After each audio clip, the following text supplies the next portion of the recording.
Growing call for action among 9/11 survivors and first responders from Florida and beyond. This is 10 Tampa Bay at 6. I'm Dave Wagner. And I'm Courtney Robinson. More than 23 years after the horrible attack, 10 Tampa Bay political reporter Aaron Parsegian shows what they continue to fight for.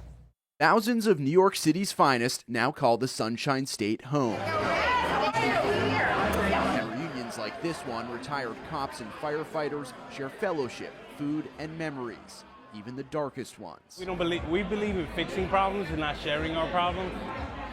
But, it was rough. Gus Lopez now calls Tampa home, but he was among the brave first responders at Ground Zero on September 11th. I was part of the group that was climbing up like 20 flights of stairs. It was smoking up a lot, the whole place. Ash was everywhere. As most first responders, we feel that it's not a question of if you're going to get sick, it's a matter of when. Richard Allies is a NYFD retired deputy chief. So I came on scene literally 20 minutes after the second collapse. And 20 years or so later, he was diagnosed with prostate cancer, a sadly more common story. 69 cancers and other respiratory illnesses have been linked to toxic exposure from that horrific day. I lose 2 clients every day to a 9/11 illness. It's heartbreaking. Attorney Michael Barish is one of the top advocates for 9/11 victims who say a funding shortfall in the World Trade Center Health Fund is putting these heroes at greater risk. Because of the explosion of cancers and the high cost of medical care, inflation in medical care, we didn't have enough funding. He's advocating Congress for an additional $3 billion